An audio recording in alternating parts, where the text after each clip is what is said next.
Vamos abrir as nossas Bíblias no Evangelho de João, capítulo 15. Nosso tema da nossa meditação de hoje: requisitos para dar frutos. Requisitos para frutificar, para dar frutos, permanecendo em Jesus. Evangelho de João, capítulo 15. Nós vamos ler dos versos 1 ao verso 5. Evangelho de João, capítulo 15, dos versos 1 ao 5.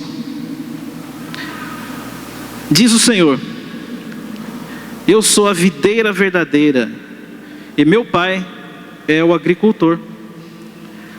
Todo ramo que estando em mim não der fruto, Ele o corta, e todo que dá fruto, limpa, para que produza mais fruto ainda.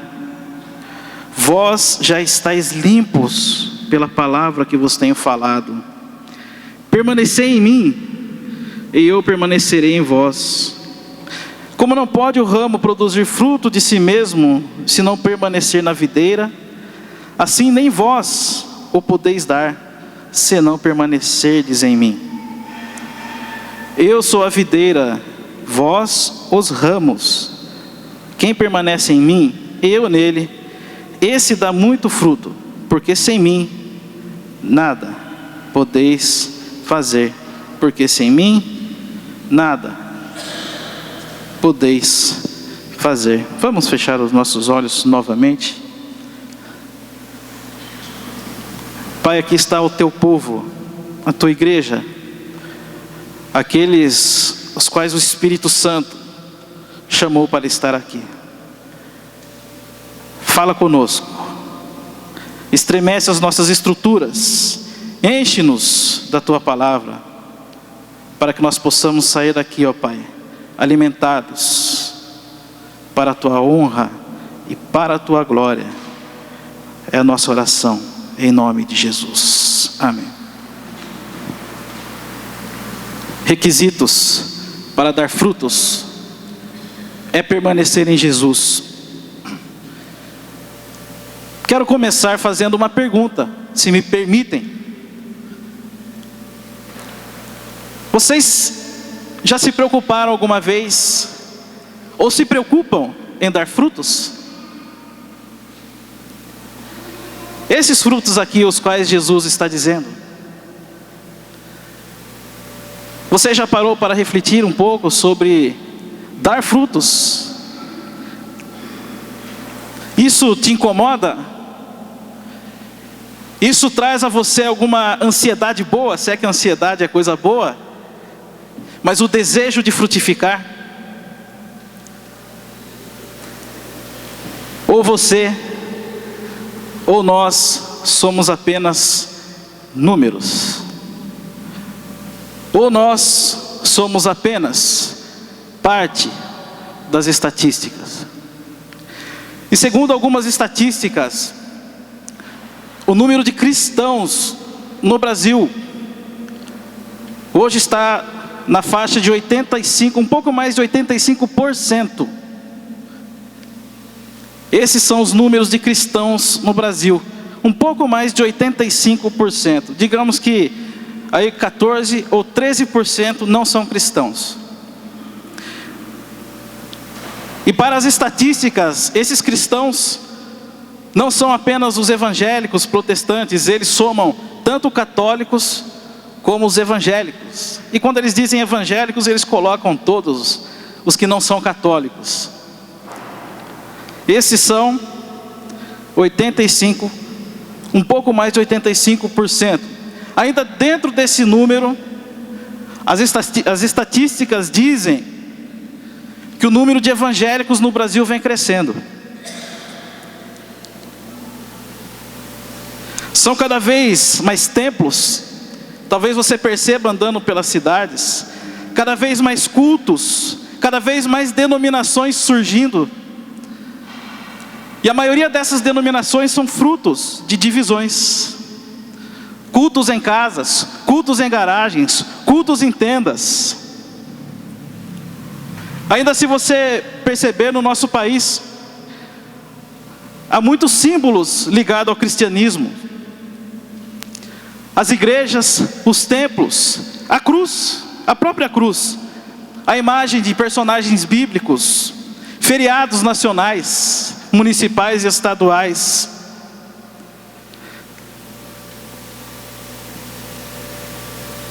Cultos televisionados, emissoras de TV evangélicas, rádios cristãs, camisas, chaveiros, adesivos para carros, folhetos, livros, lojas e mais lojas de artigos religiosos.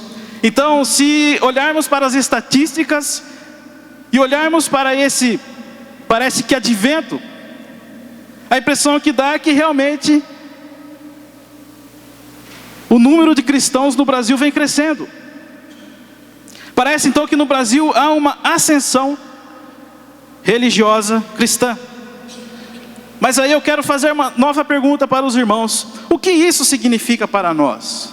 O que esse um pouco mais de 85% significa para nós? Será que esse um pouco mais de 85%, que é uma maioria, tem feito a diferença? Será que isso faz diferença no Brasil? Será que esse número faz diferença na vida das pessoas, do povo brasileiro?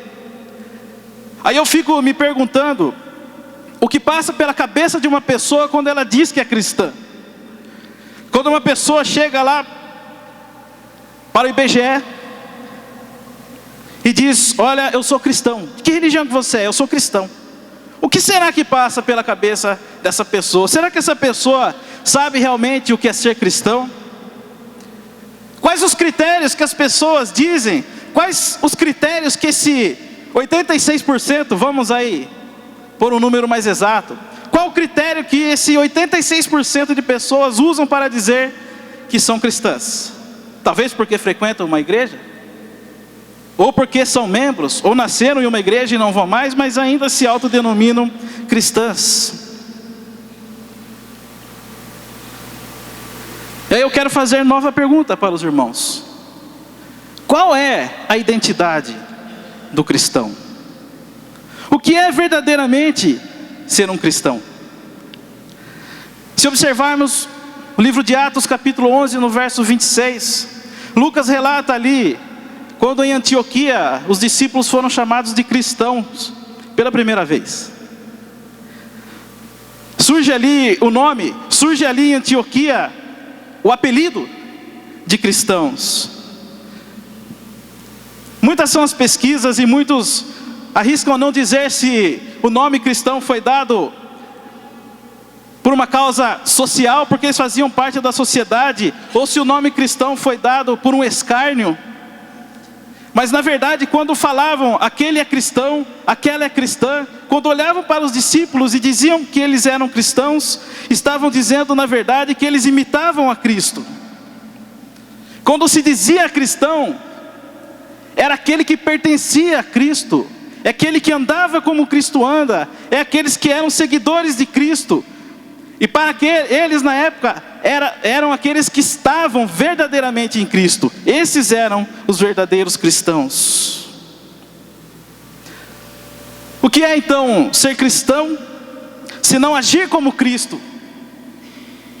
Se olharmos para os discípulos, se olharmos para a igreja primitiva, para os primeiros cristãos, o que é ser cristão se não agir como Cristo? O que é ser cristão se não ouvir e obedecer a palavra? O que é ser cristão se não ter a mente de Cristo?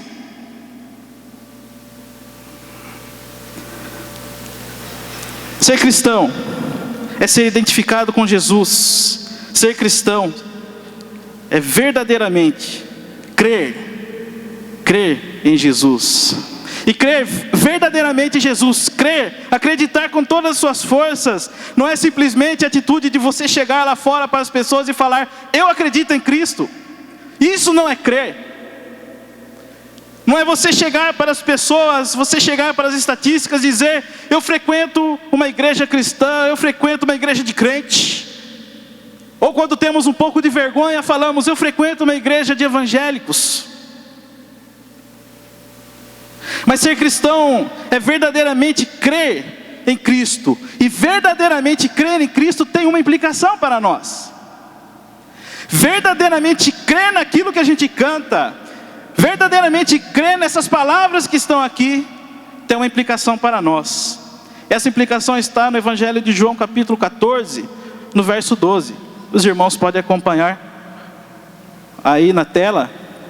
Quando Jesus, ele diz, Evangelho de João 14, verso 12. E Jesus diz assim: em verdade, eu também vos digo, que aquele que crê em mim, fará também as obras que eu faço.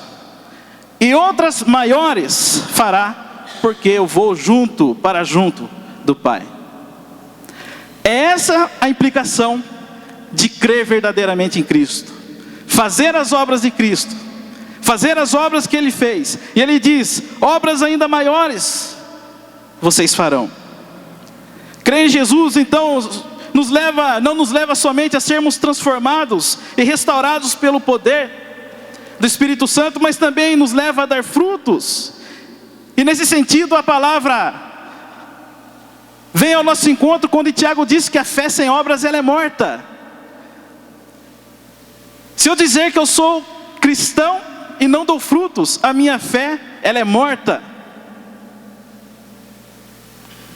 No passo de uma árvore de cemitério. Vocês já viram árvore de cemitério? Árvore de cemitério faz sombra para quê, irmãos? Árvore de cemitério faz sombra para morto. Está em cima do túmulo, em cima da cova. Mas o morto não sente frio, o morto não sente calor, o morto não sente sede. Ele não precisa de sombra.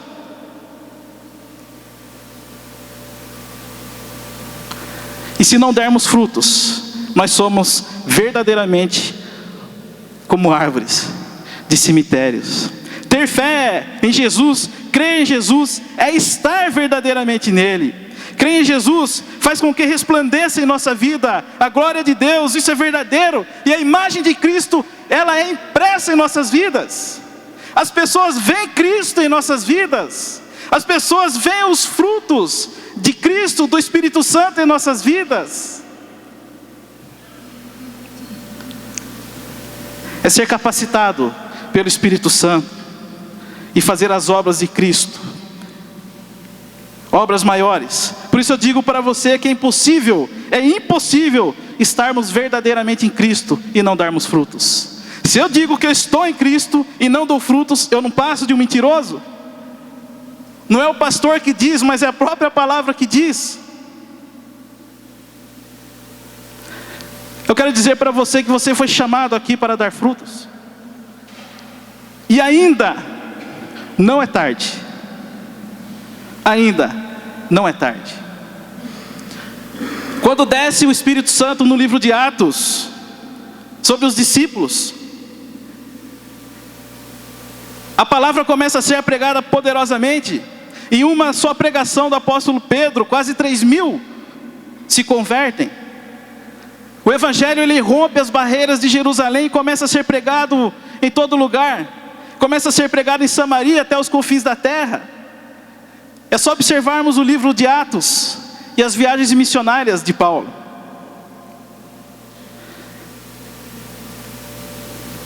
Mas para darmos frutos, para frutificarmos, é necessário permanecer em Jesus. Permanecer, estar ligado em Jesus. Senão a nossa vida não passa de pura religiosidade. Senão nós não passamos de meros espectadores. Você imagina para uma pessoa que vive da agricultura. Eu costumo frequentar o CEAGESP, comprar algumas frutas. E como é ruim quando você chega naquela barraca, quando você gosta de comprar aquela fruta, e o feirante ele diz para você: olha, esse ano não teve frutos. Esse ano o prejuízo foi grande, porque não tivemos frutos. E quando o cristão não dá frutos, Jesus olha para nós e diz: o prejuízo é grande.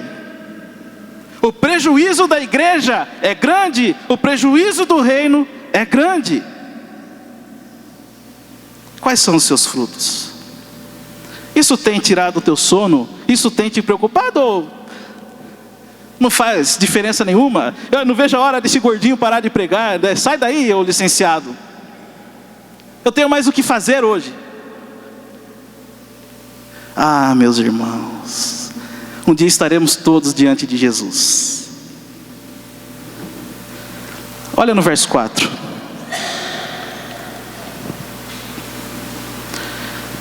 Capítulo 15, verso 4.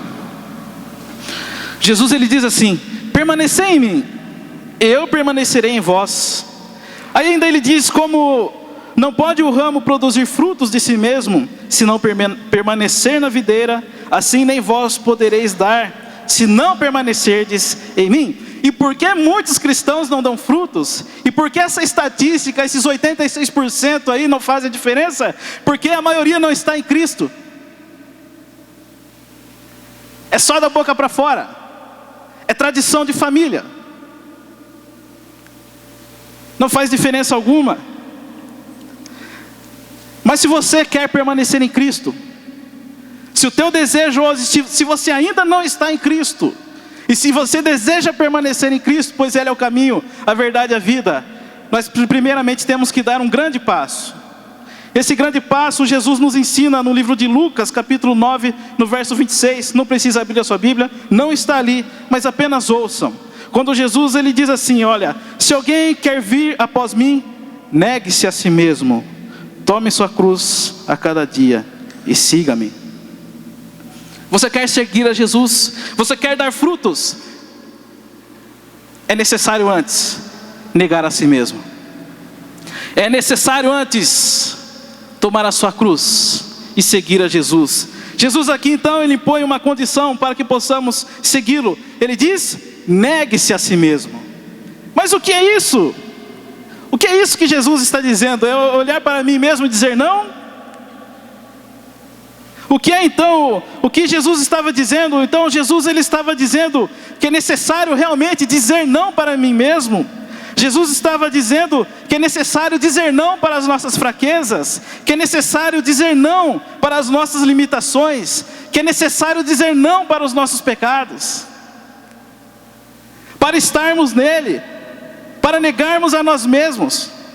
É necessário que tomemos a nossa cruz a cada dia, que crucifiquemos o nosso velho ser. É necessário morrer a cada dia.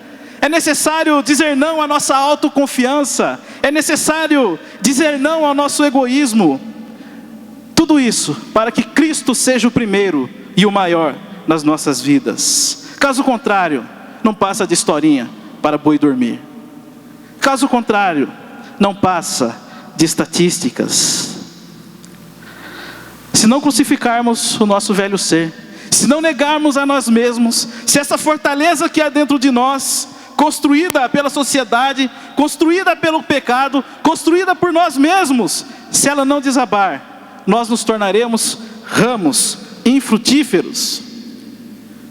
É impossível darmos frutos enquanto Jesus não for o primeiro e o maior em nossas vidas.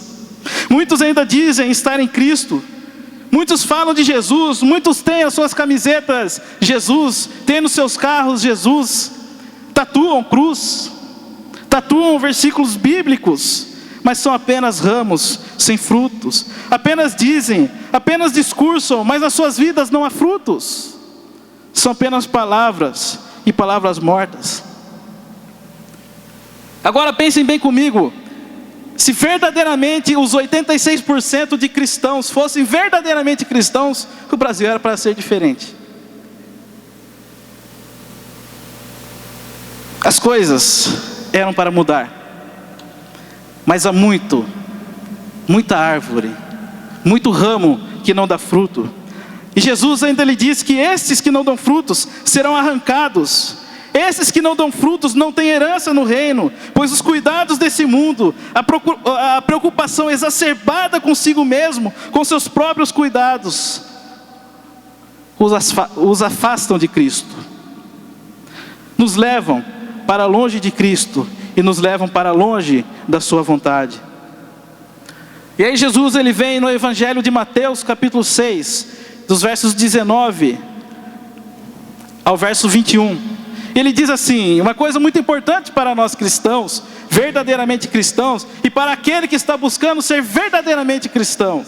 Ele diz assim: não acumuleis para vós outros tesouros sobre a terra, onde a traça e a ferrugem corroem, os ladrões escavam e roubam. Mas ajuntai para vós outros tesouros no céu, onde a traça nem ferrugem corrói, onde os ladrões não escavam nem roubam. E olha só agora, ele diz: porque onde está o teu tesouro, aí estará também o teu coração. Onde está o teu tesouro, ali estará o teu coração. Eu quero dizer para você, meu irmão e minha irmã, que nós daremos frutos somente quando Cristo, quando Jesus for o nosso desejo, eu desejar Jesus. Quando o nosso desejo for o ser igual a Cristo, eu quero ser imitador de Cristo. Quando Jesus ocupar o nosso pensamento, quando Jesus ocupar o nosso coração, quando Cristo for o nosso alvo, quando Cristo for o nosso tesouro, quando isso acontecer, nós daremos frutos. Porque quando isso acontecer, o nosso coração estará verdadeiramente em Jesus. Não sei se você pode dizer hoje que Jesus é o teu tesouro. Eu digo não sei, eu não estou dizendo que você não pode dizer. Eu digo não sei porque eu não conheço a tua vida, eu não conheço o teu pensamento. Quisera Deus que todos nós que estamos aqui pudéssemos dizer: Jesus, você é o meu tesouro. Eu te busco, eu te desejo, eu te quero cada vez mais.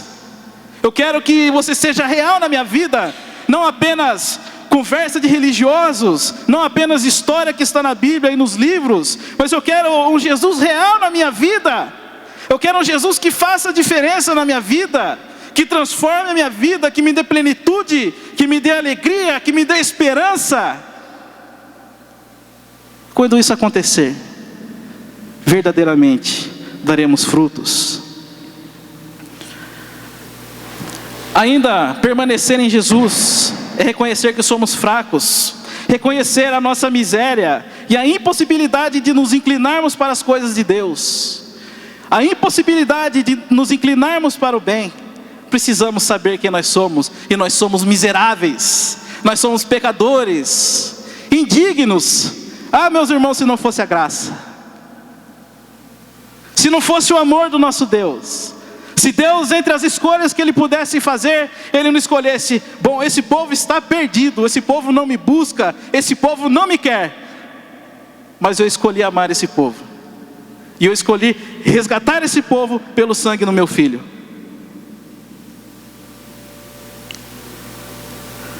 Romanos 7, o apóstolo Paulo ele diz: porque não faço o bem que prefiro, mas o mal que não quero, esse eu faço.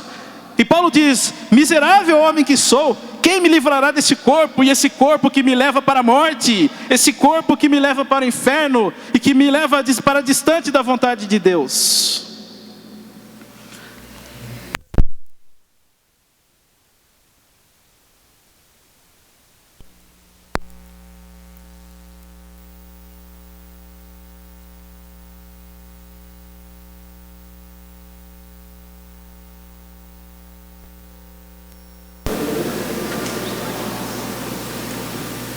Miserável homem que sou, quem me livrará do corpo dessa morte? O autor de Hebreus capítulo 12, no verso 2 ele diz: olhando firmemente para Jesus, o autor e consumador da nossa fé. Olhando firmemente, com foco em Jesus, sem tirar os olhos dele. E quando Pedro então ele está caminhando por sobre o mar, ele começa a tirar os olhos de Jesus, ele começa a afundar. E isso acontece nas nossas vidas, e isso acontece na vida dos cristãos. Quando eles começam a tirar os olhos de Jesus, eles começam a afundar. Quando tiramos os olhos de Jesus, nós começamos a afundar. Olhando firmemente para o autor e consumador da nossa fé, olhando com confiança, crendo que Jesus é suficiente, Ele é a razão da nossa fé, e é Ele mesmo quem nos aperfeiçoa, é Jesus que tem o comando e a direção das nossas vidas. Permaneceremos em Cristo e Ele em nós, quando não estivermos mais satisfeitos com nós mesmos. Você olha para você mesmo e diz: eu estou bem, está bom assim, não preciso de mudança, eu não preciso dessas coisas, essas coisas são para os crentes.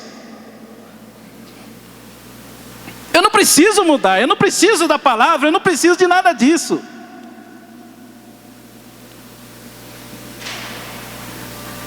Para dar frutos, para permanecer em Cristo, é necessário estar insatisfeito consigo mesmo. É quando olhamos para nós mesmos e reconhecemos que ainda há muito que mudar em nossas vidas. Permaneceremos em Cristo e Ele em nós quando buscarmos ser como Ele é, quando tivermos uma vida que agrada a Cristo. Permaneceremos em Jesus e Ele em nós quando estivermos cheios do Espírito Santo. Você está cheio do Espírito Santo? Você busca a plenitude no Espírito? Ou isso também não significa nada para você e você está só esperando eu terminar de falar para ir embora?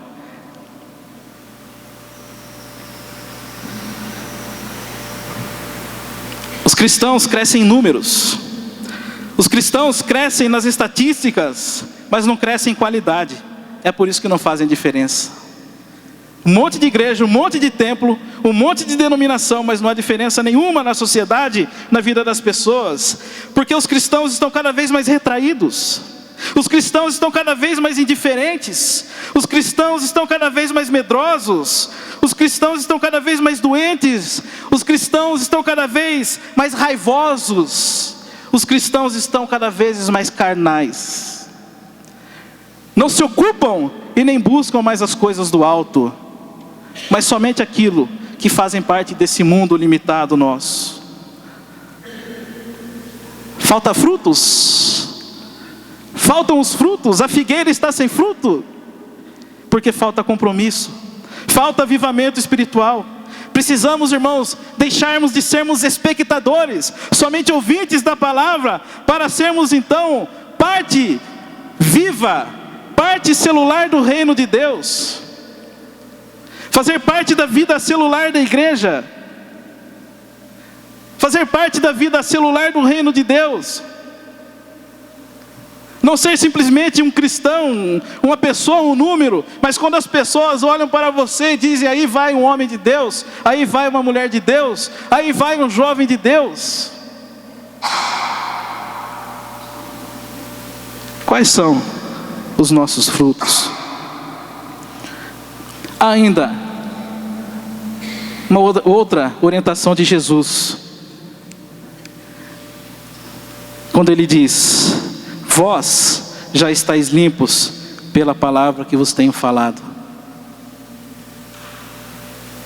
Permanecer em Jesus nos leva a dar frutos, mas a palavra não pode faltar nas nossas vidas. A palavra é imprescindível, e Jesus diz: vocês já estão limpos pela minha palavra. É a palavra que nos purifica, é a palavra que nos molda. Essa aqui, ó, a Bíblia. Pelo menos uma vez por semana você tem lido a Bíblia?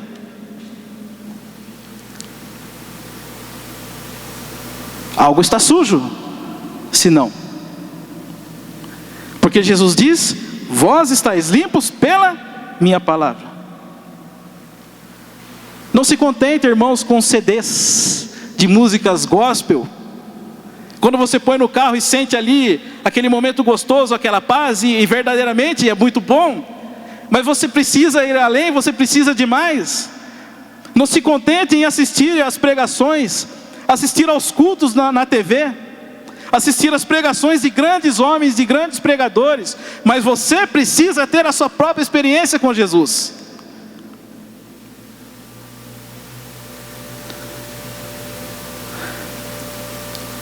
Muitas vezes nos assemelhamos à árvore de Natal. A árvore de Natal, os frutos são artificiais e ficam lá guardados. E uma vez por ano a gente pega e pendura aquela bolinha lá. É bonito, mas são artificiais. Não trazem vida, não trazem mudança. Somente deixaremos de ser um número quando estivermos limpos pela palavra. E na oração sacerdotal de Jesus, no Evangelho de João capítulo 17, no verso 17, ele pede ao Pai: santifica-os na verdade. A tua palavra é a verdade. Santifica-os na verdade. A tua palavra é a verdade. O Pai nos santifica, o Pai nos limpa pela palavra, porque a palavra de Deus nos corrige, a palavra de Deus nos exorta, a palavra de Deus nos ensina, a palavra de Deus nos conforta. A palavra de Deus nos faz dar frutos. E nós lemos aqui no começo do culto o Salmo 1. Eu quero destacar 2 versos do Salmo 1, o verso 2 e o verso 3. O salmista diz assim: antes, o seu prazer está na lei do Senhor, e na sua lei medita de dia e de noite. Aí o salmista ele vai dizendo: este é como uma árvore plantada junto à corrente de águas, que no devido tempo dá o seu fruto, e cuja folhagem não murcha, e tudo o que fizer será bem sucedido, e tudo o que fizer frutificará. Quem é esse que medita na palavra de dia e de noite? Somente daremos frutos quando a palavra for indispensável em nossas vidas. Quando a Bíblia, a leitura da palavra for indispensável na tua vida, assim como o arroz é indispensável na tua vida, assim como o feijão é indispensável na tua vida, assim como o café da manhã é indispensável na tua vida, assim como estudar para um vestibular é indispensável na tua vida, quando a palavra for indispensável na tua vida, você também dará frutos. Quando você tiver sede, quando você tiver fome pela palavra, quando você disser: Senhor, fala comigo, eu preciso ler a Bíblia, e abrimos ali a Bíblia e dizemos: fala comigo, Senhor, eu estou com sede, eu estou com fome, abala minhas estruturas. A palavra abala as nossas estruturas, porque há poder nessa palavra.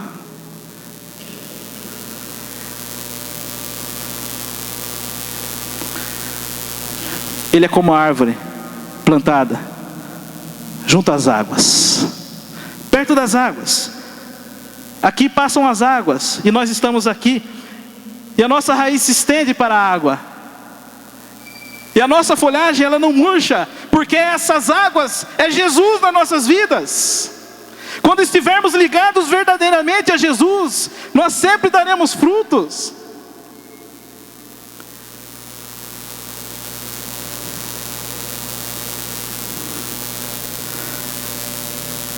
Eu quero dar 2 exemplos para a gente finalizar essa palavra. Primeiro exemplo, no Evangelho de Marcos, capítulo 9, verso 49 a 50. 49 e 50. João ele vê um homem expulsando demônios em nome de Jesus, mas esse homem não fazia parte dos 12. Esse homem era desconhecido e a Bíblia nem diz o nome dele. Não sabemos quem ele é. Não sabemos de onde ele vinha, para onde ele ia, o seu ofício, não sabemos nada, a Bíblia não diz nada sobre ele. A palavra somente diz que João, o apóstolo, o repreendeu, porque expulsava demônios em nome de Jesus. E João achava que Jesus era somente dele. João achava que Jesus pertencia somente aos 12, e ele vai todo contente para Jesus e fala: olha Jesus, havia um homem que estava expulsando demônios em teu nome e nós o proibimos. Jesus diz a ele: não faça isso. Não faça isso. Porque quem não é contra nós, é por nós. Ele é meu. Ele tomou posse, ele está em mim. Ele não faz parte dos 12, mas ele está em mim. E Jesus, em sua própria palavra, e essa palavra está imortalizada, diz aqui, Jesus diz, ele é meu, não proibais, deixa que ele continue fazendo isso, porque ele está em mim, ele está dando frutos. Um homem desconhecido, não sabemos quem é, expulsava demônios. Os demônios se submetiam a ele, porque ele expulsava em nome de Jesus. E isso somente acontece quando uma pessoa permanece em Jesus e Jesus nela. O poder de Deus estava sobre esse homem. E Jesus diz, deixa ele continuar. Por outro lado também, no livro de Atos capítulo 19, relata que Paulo estava em Éfeso. E ali haviam ambulantes exorcistas que gostavam de usar palavras mágicas. E havia ali um sacerdote, um grande sacerdote, chamado Seva. E tinha 7 filhos. E os 7 filhos gostavam de expulsar demônios. Havia um homem possesso. E eles chegaram para o homem possesso e disseram para o espírito: esconjuro-vos em nome de Jesus, a quem Paulo prega. Esconjuro-vos em nome de Jesus, que não é meu, mas é de Paulo. E o demônio se dirige a eles e diz assim o seguinte: conheço Jesus, sei quem é Paulo, mas vocês, quem são vocês? Eu não vejo Jesus na vida de vocês. Jesus não está na vida de vocês. Ele não permanece na vida de vocês e nem vocês nele. Quem são vocês? E a palavra diz que esse possesso investiu contra eles. E apanharam tanto que saíram machucados e pelados. Porque eles falaram de Jesus, mas Jesus não estava neles. Eles não conheciam a Jesus. Não poderiam dar frutos sem que Jesus permanecesse na vida deles. Ainda há tempo. Ainda há tempo de frutificar. Meu irmão, minha irmã, você não está aqui por acaso. Eu quero convidar você, juntamente comigo, a não sermos árvore de cemitério, mas a darmos frutos, a permanecermos em Jesus. E ele diz para os seus discípulos: vocês sem mim não podem fazer nada. Eu quero dizer isso para você. Não sei quanto tempo você está na igreja, e eu respeito todo o teu tempo de cristão, mas eu quero dizer uma coisa para você: você sem Jesus não é nada. Eu sem Jesus não sou nada. E Jesus diz: vocês sem mim não podem fazer nada, não podem dar fruto algum. Meu irmão, minha irmã, que a nossa vida seja diferente, que nós saiamos daqui prontos e aptos a dar frutos. Isso vai acontecer na tua vida se você permanecer em Cristo e Cristo permanecer em você. Que Deus te abençoe em nome de Jesus, e que essa não seja mais uma pregação, mas que seja uma palavra que edifique a tua vida. Não porque veio de mim, porque eu sou miserável, eu sou pecador, mas a palavra que vem da parte de Deus. Vamos ficar em pé.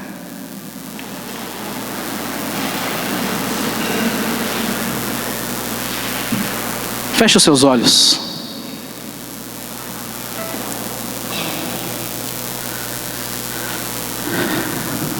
Eu quero convidar você a gritar por Jesus. Eu quero convidar a você que ainda não está em Jesus e nem Cristo na tua vida, a dizer para Jesus: Senhor, torna-te Senhor da minha vida. Eu quero convidar a você a pedir para Jesus, para que você possa dar frutos, para que a vida de Cristo dê vida na tua vida, para que o Espírito Santo frutifique em tua vida, para que você seja cheio do Espírito Santo, para que a tua vida, para que a tua história seja uma vida e uma história que marque a vida daqueles a quem você conheceu, que marque a vida daqueles a quem o Senhor colocar na tua vida. Meu irmão, minha irmã, as pessoas que estão próximas de você não estão por acaso. Foi o Senhor quem colocou, para que você possa dar frutos, e esses frutos possam edificar a vida dessas pessoas. Pai, nós nesse momento entregamos os nossos caminhos diante de Ti. E o nosso clamor, ó Pai, e a nossa oração, o nosso grito nessa manhã, ó Pai, que nós queremos permanecer em Ti, e pedimos que o Senhor permaneça em nossas vidas. Limpa-nos, assim como o Pai limpa o ramo, para que esse dê mais frutos. Limpa-nos e purifica-nos, ó Pai, através do poder da Tua palavra. Não queremos ser, ó Pai, parte das estatísticas, mas queremos ser aqueles que fazem a diferença. Queremos ser aqueles, ó Pai, que andam como Cristo andava. Queremos ser aqueles, ó Pai, que têm a mente de Cristo. Queremos ser aquele, ó Pai, que são identificados com Jesus. A nossa vida, ó Pai, é um vaso nas Tuas mãos. Que o Senhor nos encha, que o Senhor nos abençoe e que o Senhor nos ajude a não sermos acomodados, mas a sermos, ó Pai, frutíferos, para que o Teu reino seja exaltado, para que o Teu reino seja conhecido em toda a terra e onde quer que nós estivermos. Nós oramos em nome de Jesus. Amém.